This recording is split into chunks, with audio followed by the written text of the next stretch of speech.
प्रिय विद्यार्थियों, हिंदी साहित्य BA द्वितीय वर्ष की कक्षा में आपका स्वागत है। गतांक से आगे पढ़ेंगे। जैसा कि आपको विदित है कि पिछली कक्षा में हमने हिंदी साहित्य इतिहास की जो लेखन परंपरा है उसके अंतर्गत जो हिंदी साहित्य इतिहास की जो लेखन परंपरा है उसके आरंभिक इतिहासकारों के बारे में चर्चा की थी। आज हम उससे आगे की चर्चा करेंगे। मिस्र बंधुओं के पश्चात हिंदी साहित्य इतिहास की लेखन परंपरा के अंतर्गत जिस विद्वान का नाम उभर कर सामने आता है वे है आचार्य रामचंद्र शुक्ल, जिन्होंने सन 1929 में हिंदी साहित्य इतिहास लेखन की पुस्तक लिखी थी जिसका नाम है हिंदी साहित्य का इतिहास। और इस पुस्तक में उन्होंने बड़े वैज्ञानिक ढंग से और बड़े ही सिलसिलेवार रूप से हिंदी साहित्य के इतिहास की रूपरेखा एवं उसका पूरा ढांचा प्रस्तुत किया था। और इनका जो काल विभाजन है, जैसा कि हम पहले पढ़ चुके हैं, अत्यंत सरल, स्पष्ट और सुबोध है। और इन्हीं विशेषताओं के कारण आचार्य शुक्ल का द्वारा जो प्रतिपादित हिंदी साहित्य के इतिहास की जो रूपरेखा है या जो आउटलाइन है उसे सर्वसम्मति से स्वीकार कर लिया गया है। तो आचार्य शुक्ल ने हिंदी साहित्य का जो इतिहास है उसको 4 भागों में विभक्त किया। उसका जो प्रथम काल है जिसके इन्होंने काल की दृष्टि से इसका नाम दिया आदिकाल, और प्रवृत्ति की दृष्टि से, प्रवृत्ति यानी कौन सी प्रवृत्ति उसके अंतर्गत महत्वपूर्ण प्रवृत्ति थी प्रथम काल के अंतर्गत, इसकी दृष्टि से उन्होंने इसका नाम दिया वीरगाथा काल। दूसरा काल है पूर्व मध्यकाल, यानी मध्यकाल है उसको उन्होंने 2 भागों में विभक्त किया, पूर्व मध्यकाल और उत्तर मध्यकाल, ये काल की दृष्टि से। और प्रवृत्ति की दृष्टि से पूर्व मध्यकाल का उन्होंने नाम दिया भक्तिकाल एवं उत्तर मध्यकाल का नाम दिया रीतिकाल। और चौथा जो काल था उसका नाम दिया उन्होंने, कालक्रम की दृष्टि से उन्होंने इसे आधुनिक काल की संज्ञा दी, और प्रवृत्ति की दृष्टि से उन्होंने इसके गद्य काल कहा, क्योंकि जो गद्य का जो आविर्भाव है वह आधुनिक काल में होता है। इससे पहले जो साहित्य है कविता के रूप में या काव्य के रूप में मिलता है, गद्य के रूप में नहीं। यानी कहने का आशय है कि निबंध, कहानी, नाटक इत्यादि ये जो गद्य विधाएँ हैं इनका आविर्भाव आधुनिक काल में ही मिलता है। आचार्य शुक्ल का जो इतिहास है उसके बारे में, चूँकि महत्वपूर्ण इतिहासकार है, उसके बारे में अगली कक्षा में इसका हम विशेष अध्ययन करेंगे। अन्य जो इतिहासकार है उनकी थोड़ी थोड़ी चर्चा कर लेते हैं। उसके पश्चात आचार्य शुक्ल पर विस्तार से पढ़ेंगे कि उन्होंने किस प्रकार से काल विभाजन किया, काल विभाजन का आधार क्या है, और उनका काल विभाजन है और जो नामकरण है वो कितना सार्थक है, आचार्य शुक्ल के जो इतिहास लेखन की विशेषताएं क्या है, उनकी कमियां किस प्रकार की है, उसके बारे में अपन विस्तार से देखेंगे। आचार्य शुक्ल के पश्चात डॉक्टर राम कुमार वर्मा का नाम आता है, और इन्होंने अपना जो काल विभाजन प्रस्तुत किया वह 5 भागों में प्रस्तुत किया, और उन्होंने इसे जो नाम दिया वह संधि काल, चारण काल, भक्ति काल, रीतिकाल और आधुनिक काल। कहने का आशय है कि जो हिंदी साहित्य का जो आदिकाल है या प्रथम जो काल है इनको उन्होंने 2 अलग भागों में विभक्त किया। संधि काल, ये भाषा की दृष्टि से ये नाम दिया है क्योंकि जो हिंदी साहित्य जो हिंदी जो भाषा है उसका क्रमिक रूप से विकास हुआ है। वैदिक संस्कृत, लौकिक संस्कृत, उसके बाद में पाली, प्राकृत, फिर अपभ्रंश, और अपभ्रंश से जाके आधुनिक हिंदी जो आर्य भाषा हैं उसके अंतर्गत हिंदी की जो हिंदी जो सामूहिक रूप से जिसके अंतर्गत खड़ी बोली, ब्रज भाषा, अवधी, राजस्थानी, बिहारी इत्यादि जो भाषाएं आती है वे सारी सामूहिक रूप से हिंदी कहलाती है। तो जो संधि काल है वो भाषा की दृष्टि से नाम दिया गया है क्योंकि उस समय जो अपभ्रंश से हिंदी भाषा है या हिंदी की जो भाषा है वो विकसित हो रही थी, तो भाषा की दृष्टि से वह एक तरह से संधि काल था। दोनों भाषाओं को जोड़ने वाला था। यानी अपभ्रंश अपने समाप्ति की ओर जा रही थी और उससे धीरे धीरे आधुनिक आर्य भाषाएं यहाँ हिंदी विकसित हो रही थी।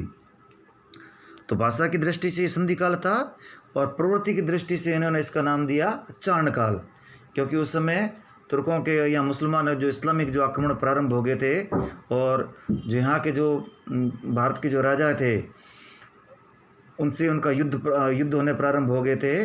और उस समय एक जिस चीज़ की ज़रूरत थी वह थी जो सैनिक थे उनके अंदर उत्साह जगाने की।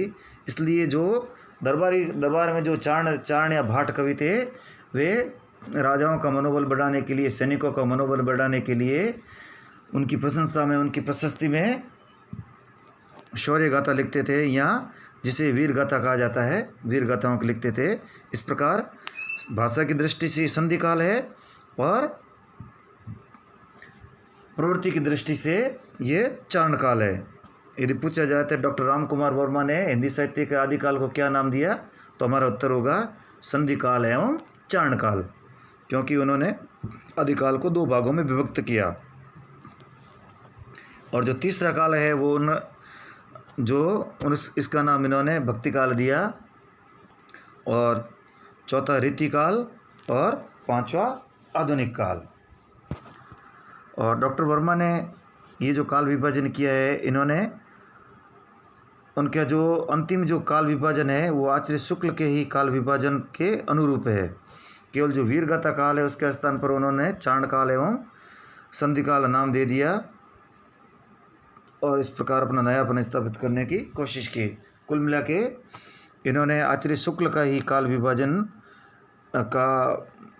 की परिपाटी को आगे बढ़ाया या इसी का ही अनुपालन किया। और इसी परंपरा के अंदर बाबू श्यामचंद्र दास का भी नाम आता है और उनका काल विभाजन इस प्रकार से है। लेकिन ये काल विभाजन भी आचार्य शुक्ल के काल विभाजन से किसी प्रकार की भिन्नता नहीं रखता है। ये जो काल विभाजन है इसको भी इन्होंने आदिकाल, पूर्व मध्यकाल, उत्तर मध्यकाल और आधुनिक काल, और इसमें इन्होंने आदिकाल को वीरगाथा का युग, पूर्व मध्य युग को भक्ति का युग, उत्तर मध्य युग को रीति ग्रंथों का युग और आधुनिक युग को नवीन विकास का युग नाम दिया है। तो कुल मिलाकर कहा जाए तो बाबू श्यामचंद्र दास द्वारा किया गया काल विभाजन आचार्य शुक्ल के काल विभाजन से किसी प्रकार की भिन्नता नहीं रखता है, या आचार्य शुक्ल का जो काल विभाजन है उसी को इन्होंने अपनाया। इसके बाद में जो काल विभाजन की ये जो परंपरा है, इसमें आचार्य शुक्ल का जो स्थान है बहुत ही महत्वपूर्ण है। एक तरह से कह सकते हैं कि मील का पत्थर है। और उसके बाद के जो विद्वान है थोड़ा बहुत परिवर्तन करके उन्होंने आचार्य शुक्ल के काल विभाजन को थोड़ा बहुत उसके अंदर फेरबदल करके या उसको बदल करके इतिहास की रूपरेखा प्रस्तुत करने की कोशिश की। परंतु शुक्ल जी का इतिहास लेखन बहुत ही वैज्ञानिक है। यानी किसी विज्ञान क्या होता है, कोई भी चीज़ होती है उसके पीछे तर्कसंगत कारण देती है।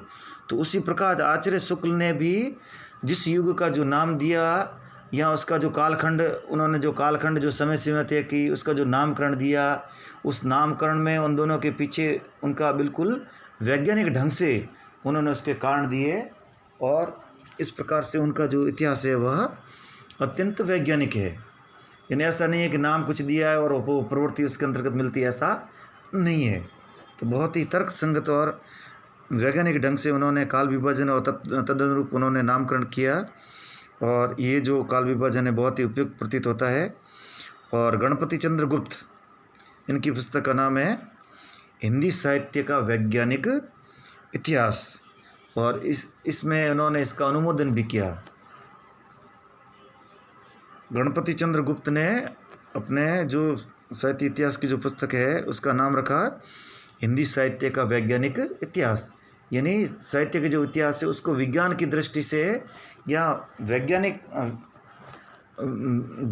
जिस प्रकार से सिलसिलेवार से या चरणबद्ध ढंग से जिस प्रकार अपनी बात को रखते हैं, उसी प्रकार से गणपति चंद्र गुप्त ने भी अपने ग्रंथ में अंदर इस प्रकार का प्रयास किया। इन्होंने भी कह सकते हैं कि आचार्य शुक्ल की का जो साहित्य इतिहास का जो ढांचा है उसी का पालन किया। केवल नाम के अंदर फर्क है। उन्होंने आदिकाल का नाम रख दिया प्रारंभिक काल। उसके बाद में इन्होंने आचार्य शुक्ल की तरह मध्यकाल को पूर्व मध्यकाल, उत्तर मध्यकाल में विभाजित किया और चौथा काल है इनका आधुनिक काल। तो आचार्य शुक्ल की तरह ही गणपति चंद्र गुप्त ने भी इसका नाम रखा, अपने काल विभाजन को 4 विभागों में विभक्त किया। उसके बाद में डॉक्टर नगेंद्र का नाम आता है। डॉक्टर नगेंद्र, इन्होंने एक पुस्तक है हिंदी साहित्य का इतिहास। हिंदी साहित्य का इतिहास ये वस्तु तो एक संपादित पुस्तक है, यानी उसके अंदर जो विभिन्न जो अध्याय लिखे गए हैं, अलग अलग विद्वानों द्वारा लिखे गए हैं, जो उस विषय विशेष के अंदर महारत हासिल करते हैं, या उनके कह सकते हैं कि विशेषज्ञ है। जैसे आदिकाल का विशेषज्ञ, उसने आदिकाल के जो संबंधित जो शीर्षक है वो अध्याय लिखा। रीतिकाल से संबंधित है, उसने रीतिकाल का लिखा। और जो भाषाओं का जानकार है उन्होंने भाषा का इतिहास लिखा। कहने का आशय है कि यह एक संपादित पुस्तक है जिसके संपादक है डॉक्टर नगेंद्र। तो इन्होंने भी जो हिंदी साहित्य का इतिहास है उसको 4 भागों में विभक्त किया, और इन्होंने जो नाम दिए वो जो सर्वसम्मत नाम थे, जो हिंदी साहित्य के इतिहास के अंदर उस समय तक प्रचलित हो गए थे और वर्तमान में भी प्रचलित है, वही नाम उन्होंने रखे। वे नाम इस प्रकार से है: आदिकाल, भक्तिकाल, रीतिकाल और आधुनिक काल। ये जो नाम है, ये जो काल विभाजन यानी हिंदी साहित्य के इतिहास को 4 भागों में विभक्त करना, आदिकाल, भक्तिकाल, रीतिकाल और आधुनिक काल, और ये चारों जो नामकरण है ये नाम सर्वमान्य ढंग से या सर्वसम्मति से विद्वानों के द्वारा स्वीकार कर लिए गए हैं। भले नामकरण को लेकर किसी प्रकार का विवाद हो वो बात अलग है, लेकिन ये नाम स्वीकार कर लिए गए हैं। तो इन्होंने इनका जो काल विभाजन है, इन्होंने किसी विशेष जो समय है, जैसे संवत 1050 है या सन 1050 है, इस प्रकार से न करके इनका मानना था कि हिंदी जो साहित्य का जो इतिहास होता है उसके अंदर कोई विशेष बिंदु से कोई प्रवृत्ति न तो प्रारंभ होती है और न ही उसका अवसान होता है। तो उन्होंने जो विभाजन किया वह एक तरह से किसी बिंदु को लेकर नहीं है, बल्कि एक लगभग सीमा को तय करता है। तो उन्होंने आधुनिक काल को 7वीं शताब्दी की मध्य से 14वीं शताब्दी की मध्य तक, भक्ति काल को 14वीं शताब्दी की मध्य से 7वीं शताब्दी की मध्य तक, और रीतिकाल को 17वीं शताब्दी की मध्य से 19वीं शताब्दी की मध्य तक, और आधुनिक काल को 19वीं सदी की मध्य से अब तक। तो इस प्रकार से डॉक्टर नगेंद्र द्वारा जो किया गया नामकरण और जो काल विभाजन है, वे आचार्य शुक्ल के जो 4 काल विभाजन थे उनको स्वीकार किया गया है। और समय सीमा को उन्होंने थोड़ा सा इसके अंदर समय सीमा की दृष्टि से उधार रहे हैं, और इन्होंने इस विशेष बिंदु को या समय या सन या संवत को आधार नहीं बनाया है, बल्कि एक समय अंतराल को इन्होंने आधार बनाया है। तो इस प्रकार ये जो नाम दिए गए हैं, आदिकाल, भक्तिकाल, रीतिकाल और आधुनिक काल, ये जो नाम है काल विभाजन है, ये सर्वमान्य ढंग से स्वीकार कर लिया गया है। और ये जो इस काल विभाजन का आधार भी आचार्य शुक्ल द्वारा प्रतिपादित काल विभाजन एवं उसका नामकरण है।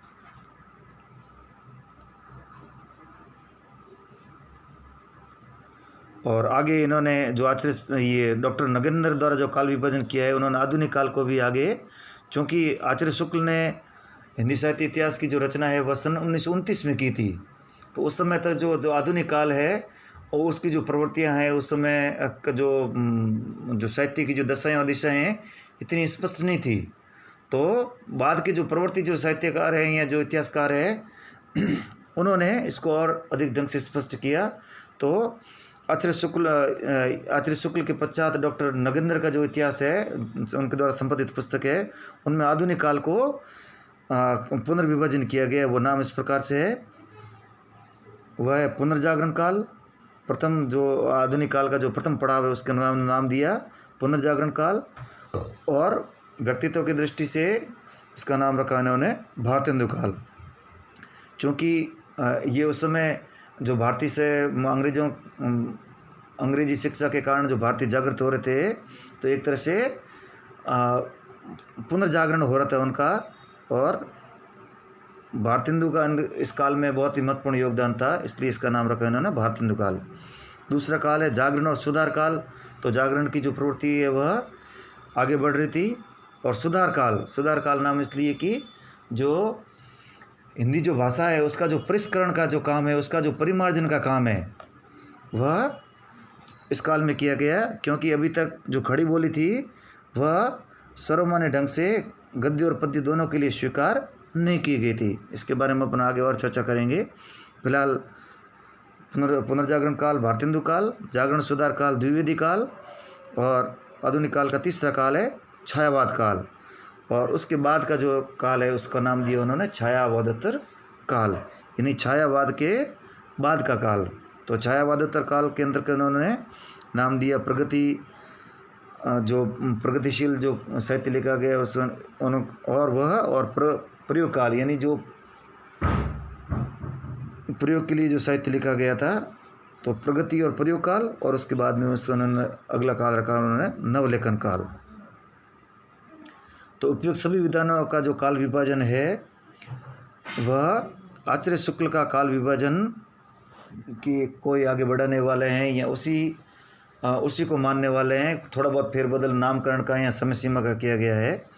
बाकी सर्वमान्य ढंग से सर्वसम्मत ढंग से आचार्य शुक्ल के इतिहास को स्वीकार कर लिया गया है, क्योंकि आचार्य शुक्ल द्वारा दिए गए उनकी जो इतिहास दृष्टि और उनके द्वारा जो काल विभाजन दिया गया महत्वपूर्ण है।